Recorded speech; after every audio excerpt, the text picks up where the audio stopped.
ബ്രസീലോ? ഏത് ബ്രസീൽ? ഇന്ന് അർജന്റീനയും ഫ്രാൻസും ഒക്കെയാണ് ഏറ്റവും മികച്ച ടീമുകൾ. പിന്നെ നെയ്മർ അയാളിപ്പോ പഴയ നെയ്മറൊന്നുമല്ല. നെയ്മറൊക്കെ തീർന്നിട്ട് കാലം കുറച്ചായിട്ടുണ്ട്. ഞങ്ങളിപ്പോൾ അവരുടെ മുന്നിൽ പണ്ട് പരാജയം വരിച്ചിരുന്ന പഴയ ടീമുമല്ല. അതുകൊണ്ട് തന്നെ ഈ ഒരു മത്സരം വിജയിക്കുന്നത് ഞങ്ങൾ തന്നെയായിരിക്കും.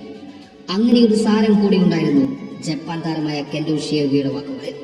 കെന്റോ ഷിയോഗിയുടെ വാക്കുകൾ വിശ്വസിച്ച് കനവ് കണ്ട് ആദ്യ ഗോൾ നേടിയപ്പോൾ അത് ആസ്വദിച്ച് ലഹരി പിടിച്ച ജപ്പാൻ ഗാലറിയുടെ നെഞ്ച് തകരുന്ന കാഴ്ചയോടെയാണ് ഈ കഥ അവസാനിപ്പിക്കുന്നത്. അല്ല, ബ്രസീൽ തീർത്ത്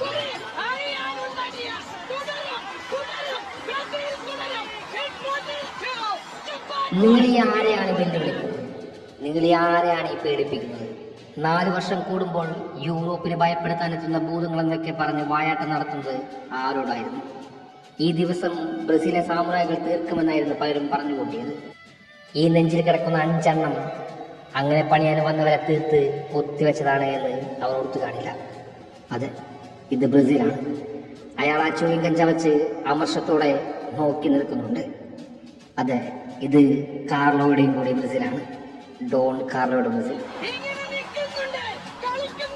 ആക്രമണം അപ്പാടെ ഒഴിഞ്ഞ ആദ്യ പകുതിയിലെ ലീഡ് നന്നെ ആസ്വദിച്ചിരിക്കുമ്പോൾ രണ്ടാം പകുതിയുടെ മിനിറ്റ് സൂചിയിൽ ഇത്രയും ചൂട് പിടിക്കുമെന്ന് ജപ്പാനും അവരുടെ ആരാധകരും ഓർത്തു കാണില്ല.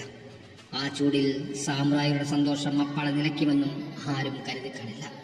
പലവട്ടം രക്ഷപ്പെട്ട ജപ്പാൻ ജർമ്മനി കഥ ആവർത്തിക്കുമെന്ന് ആശ്വസിച്ച് കാണണം. എന്നാൽ ഈ കഥയിലെ നായകന്മാർ ജർമ്മനിയല്ലായിരുന്നു, മറിച്ച് ബ്രസീലായിരുന്നു. ശാന്തമായ കളിയിൽ നിന്നും ബ്രസീലിന്റെ മൂർച്ച കൂടുമ്പോൾ ഗബ്രിയലിന്റെ ക്രോസിനെ തലവെച്ചുകൊണ്ട് കാസി സമനില ഗോൾ നേടുന്നത് കാണാം. അവിടെയും നിലച്ചിലാട്ടം. പ്രവചനങ്ങളും ഗാലറിയിലെ സാമ്രായി ചാറ്റുകളെയും പ്രസ് കോൺഫറൻസിലെ വായാട്ടത്തെയും തീർക്കണമായിരുന്നു അവർക്ക്. അതെ, എൻട്രിക് ഉൾപ്പെടെ തീർത്ത സ്പീഡ് ഗെയിമിംഗ് തെല്ലൊന്ന് വേഗത കുറച്ചുകൊണ്ട് ഡൊമിനേറ്റ് ചെയ്യപ്പെടുന്ന ബ്രസീൽ മത്സരം എക്സ്ട്രാ ടൈമിലേക്ക് നീങ്ങുന്നുണ്ട്. ശേഷം പ്ലാൻ മാറ്റാമെന്നായി ജപ്പാന്റെ പരിശീലകൻ. അയാൾ തന്റെ പേനയും പേപ്പറും എടുത്ത് തയ്യാറാകുന്നുണ്ട്. പക്ഷേ മുൻവിധികളെ, ചിന്തകളെ, പരിഹാസത്തെ, പരാജയങ്ങളെ, അവരുടെ പരാജയം കാണാൻ കാത്തിരുന്നവരുടെ ഓർമ്മകളെ അപ്പാടെ ഹൂസ്റ്റന്റെ മൈതാനത്തിട്ട് തീർത്ത് കളയുന്നവർ. എൻട്രിക്കിൽ തുടങ്ങി റയാനും ഗുമറസിലും ശേഷം മാർട്ടിനെല്ലിയുടെ വലങ്കാൽ വിധി എഴുതിയത് ബ്രസീലിന്റെ വിജയവും ജപ്പാന്റെ തലവരയും കൂടിയായിരുന്നു.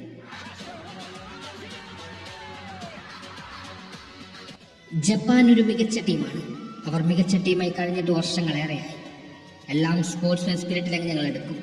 പക്ഷേ വെല്ലുവിളികൾ ആവരുതെന്ന് മാത്രം. നാട്ടിൽ പോയി എന്ത് സംഭവിച്ചെന്ന് ചോദിച്ചാൽ ബ്രസീലിന് മുന്നിൽ തീർന്നുവെന്ന് പറഞ്ഞാൽ മതിയാകും. കൂടെ ഇന്ന് ബ്രസീലിന്റെ തോൽവി കാണുവാൻ ഇങ്ങ് കേരളത്തിൽ പോലും ഉറക്കമൊഴിച്ചവർ നീറുന്ന മനസ്സുമായി നിദ്രയിലേക്ക് പോകാം. അതെ, ഇത് ബ്രസീലാണ്. ആ കനേറിയൻ യെല്ലോയ്ക്ക് അങ്ങനെ ഒരു ചരിത്രമുണ്ട്. അവരുടെ പാരമ്പര്യം ഇതുതന്നെയാണ്. അവിടെ വിലയിടാൻ ചെന്ന് കയറി കൊടുക്കുന്നവരെ പണിഞ്ഞു നേടിയതാണ് അങ്ങ് ഷെൽഫിലിരിക്കുന്ന 5 എണ്ണവും. ഇനിയും മഹായുദ്ധങ്ങൾ വരുന്നുണ്ട്, ഞങ്ങൾക്കറിയാം.